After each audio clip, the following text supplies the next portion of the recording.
पार्वती जी ने कहा कि स्वामी एक राज तो आपने जीवन भर मेरे से छुपा रखा है कि मेरे जन्म में इतने बार हो गए, लेकिन आपका जन्म तो एक बार भी नहीं हुआ। भोलेनाथ का आपने सुना कि भगवान भोलेनाथ ने यह अवतार लिया, वो तो शिव जी एक ही रूप में रहते हैं ना।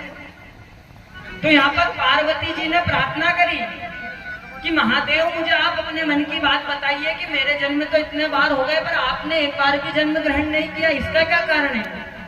तब शंकर जी ने कहा पार्वती जी से कि हे पार्वती, मैं अमर कथा जानता हूँ और उस अमर कथा के जानने के कारण मैं अमर हो गया हूँ।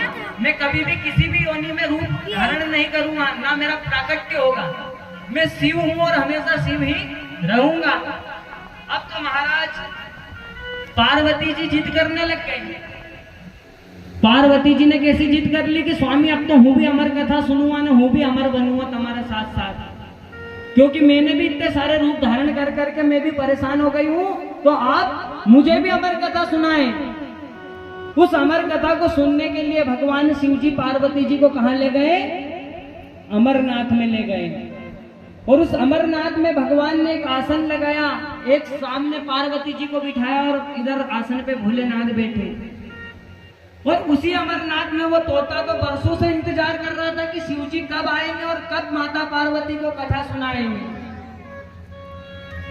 तो क्योंकि भगवान ने तो उसको पहले से आशीर्वाद दे दिया था कि मैं भले किसी जन्म में भी तुझे मेरे मुंह से अमर कथा सुनने को मिलेगी, तो वो तोता तो जान गया था कि मुझे अमरनाथ में ही जाना चाहिए। तो वो वहां पर एक सामने पेड़ के ऊपर बैठा हुआ उस कथा को श्रवण करने लग गया।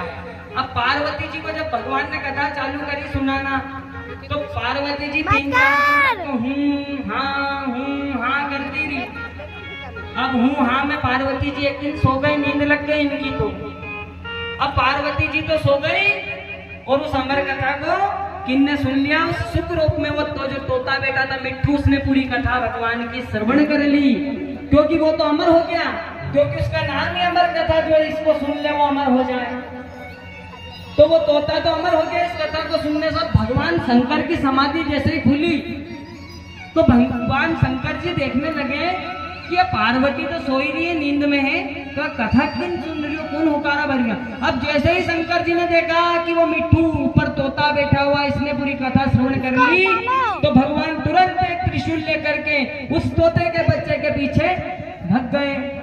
अब वो तोते का बच्चा आगे आगे भगता जाए और ये इधर पीछे पीछे त्रिशूल लेकर के चलते जाए। अब त्रिशूल लेकर के ये चलते जाए तो वो कहाँ पहुंच गया? तोते का बच्चा वो वेदव्यास जी के घर पहुंच गया। तोते का बच्चा जो पुराण के रचिता है ना वेदव्यास जी,